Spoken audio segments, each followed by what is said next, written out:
with almost 1,500 distinguished members of the world's aviation community, we met on that February night. On my left, Claude Ryan and Donald Douglas. And on my right, John K. Northrop and Alan Lockheed. Mr. Douglas, you undoubtedly have had some dealings with Mr. Hughes. Would it be proper for me to ask you if you could tell us about the first time you ever met him? Yes, I think it's a kind of an amusing story, but this was when we were quite small and located on Wilshire Boulevard in Santa Monica, and I had one girl. She was the receptionist, the telephone operator, and everything else, and Harry Wetzel was my shop manager, and old Pop Gooby was the bookkeeper. And I was the engineering department and chief salesman, I guess you might say. So one day, our receptionist made a ball and said that there was a fellow out there who wanted to buy an airplane. So I broke my neck getting out there. And it was this big, tall, rather countrified looking chap. Wasn't dressed very well. And I said, "What can I do for you?" And he said, "I want to buy 2 Fokker D7 airplanes." The Fokker D7 was the last internally braced biplane Fokker in World War I. Well, I didn't ask him what he wanted to do with them because I thought he might be slightly out of his head anyway, so I didn't think he looked like he had any money. So I said, "Well, I don't build Fokker D7s. He said, "I know that." I said, "Well, why don't you try to buy some surplus?" He said, "Well, you can't find any surplus any longer." Well, I said, "This is going to cost a lot of money." He said, "Well, that's fine. How much do you think?" And I thought real quick and pulled what I thought was a big figure out of my head, and I said, "Oh, it'll cost $500,000. Well, he didn't object to that, and about this time I thought I really better get him out of it. Are you sure he didn't have $500,000? So I said, "Well, I tell you, really, Mr. Hughes," I said, "I couldn't afford to do this because I'd have to devote all of our engineering department to doing nothing but designing the Fokker D7. I said, "There's no future in Fokker D7s, you know." So I got him out of the office. But I did suggest to him that finally, I guess he told me that he wanted to make a picture. So I said, "Well, why don't you buy some one of the airplanes like the Travel Air, one of those little airplanes, and change it to look like a Fokker D7, which is what he did, and I think this was when he was getting ready to produce Hell's Angels. But I didn't know who he was. I wanted to get him out of the office fast. Mr. Ryan, did you have any personal dealings with Charles Lindbergh in those days? Yes, I talked with him first and arranged the initial, made the initial arrangements for the purchase of the airplane. What do you recall about his attitudes, the way he comported himself generally? How do you recollect him? Well, he was a very boyish and had a very good sense of humor and a very fine personality. He was a little bit also not too well dressed when he showed up, and just a young fellow that had been bitten by the aviation bug real hard, but a very excellent pilot and a very methodical thinker. It was very wrongly interpreted by the press at that time as a flying fool. He was anything but that. He went about the thing in a very thorough manner all the way through in planning the flight, and he stayed right there and did all of his planning of the flight right in the little corner of the office of the plant. Was he an outgoing kind of a man in those days? Not especially outgoing, but very friendly and very good natured. Your relationship with Mr. Douglas may have not have been a formalized one, but as I recall, Mr. Douglas built an airplane, and you ended up flying it down around the Mexican area, did you not? Well, it goes going back prior to the time when we built our first airplane. A few years or a couple of years before that, my partner and I thought that the future in aviation would be in the airline business. So we had no idea of going into manufacturing at that time.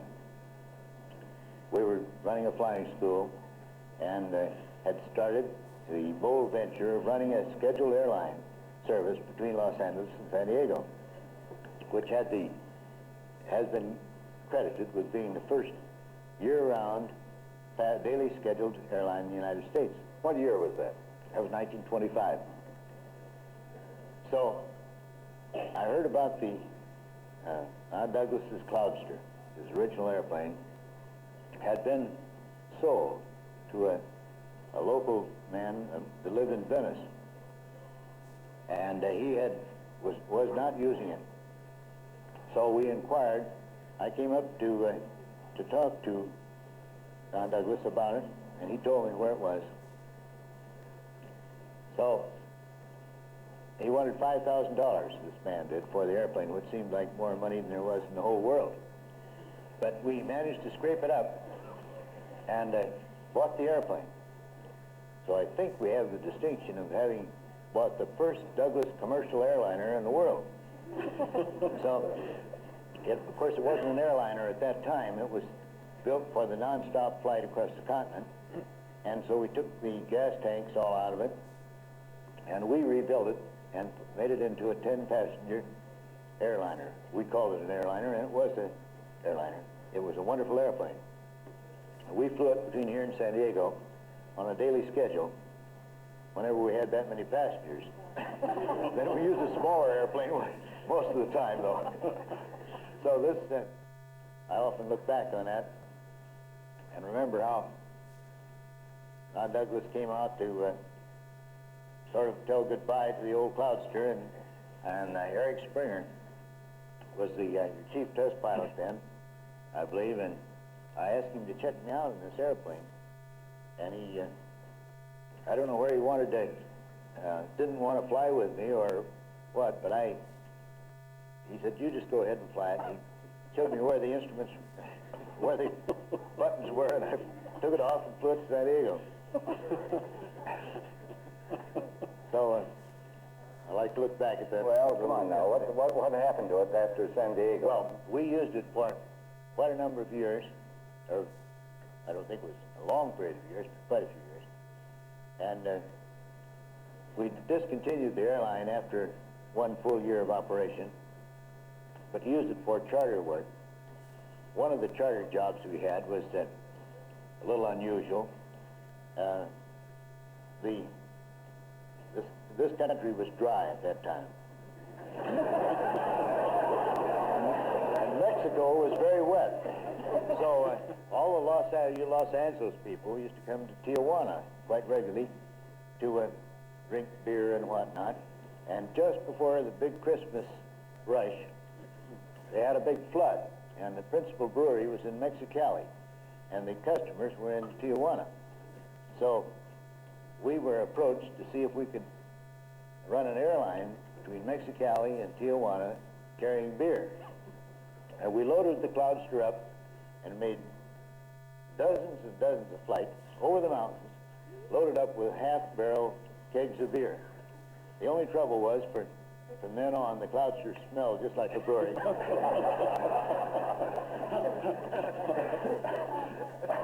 Whatever happened to the Cloudster? Do you know? Excuse me, I hate to relate, but the final finish of the Cloudster was on one charter flight by one of our pilots down to Ensenada, where there was no landing field, and he tried to land on the beach, and it was high tide, and that finished the Cloudster.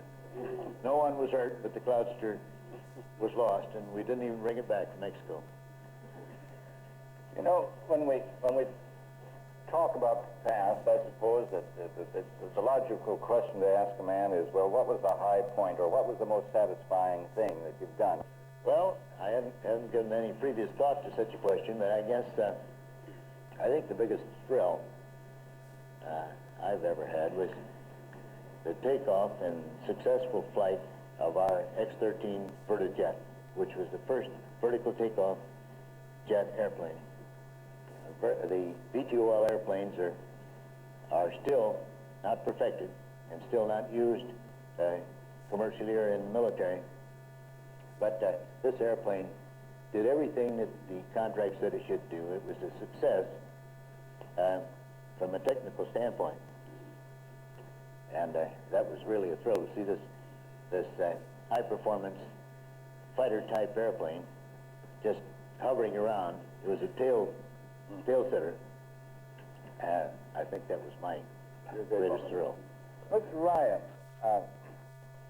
we always associate your name, of course, with the Lindbergh aircraft. As I understand it, it was the company that you formed and which you had sold, which built the Lindbergh aircraft, but you were still identified with that operation in one way or another, were you not? Could you tell us the story?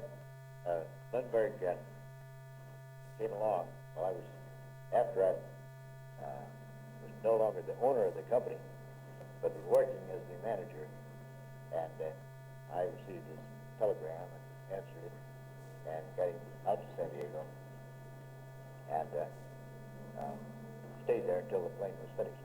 Then I left the company and shortly afterwards started the present Ryan Aeronautical Company. Why was he interested in your airplanes? He had seen ads in the aviation magazines and articles about it, and he liked the type of plane, the high-wing monoplane that we were building at that time. It was a little model we called the M1 that we built primarily for the mail lines. And we were talking earlier in the evening, Jack Northrop and I and Don Douglas, and recalling an interesting little incident that the very first airplane was overweight, as airplanes are sometimes. And we needed to try to take some weight out of it, and I knew Jack Northrop, and we really didn't have an engineer on our payroll at that time. We couldn't keep one all the time. So I asked him if he could do a little moonlighting. And he said, well, provided that Doug will agree, and he let me take Art Mankey along to help out. So for quite a few weeks, they came down to San Diego and redesigned for us the wing, and took, I think it was 200 pounds instead of 400 pounds, Jack, out of it, and made a much better airplane that really performed then. And incidentally, that exact same wing, stretched out, was the wing that was on the Spirit of St. Louis. Pete, I had the unusual opportunity of working for all the other members of the band. Isn't that interesting? I worked for Alan, I worked for Doug, I worked moonlighted largely for Claude. Got around in those days a bit and had a lot of fun and experience in doing it. You were obviously aviation's man for all seasons at that time, huh? Right now I want to talk about airlines on the Pacific Coast. Mr. Ryan, you did some of the survey flights, did you not, on the West Coast? Yes, I started out, I'm also a broken down pilot, Alan, but I started out as a barnstormer and ended up in San Diego operating a flying school, and then deciding that I knew how to build a better airplane than the ones I was flying, which were the old Jennies and Standards. And this turned out to be our first airplane called the M1 that I mentioned. Well, our first prospective customer was the company that turned out to be Pacific Air Transport, later United Airlines. And I made the demonstration flight from Los Angeles to Seattle. And on that flight, we were supposed to have broken all the records for speed and so on. And incidentally, while I was at Vancouver, Washington, the Oakley Kelly was the commanding officer, the fellow that had established the nonstop flight across the continent a year or so before. And he was he had a souped-up DH that all the boys thought was the fastest thing around, and they challenged me to have a race with him. We had 200 horsepower and he had 400. But I thought I was foolish to take the challenge, but I did, and they had thousands of people out there on Sunday, and I won the race with 200 horsepower against 400. Was it in Portland, was this, or where? This was in Vancouver, across the river from Portland. On my way back down the coast on the return flight, I went into Crissy Field.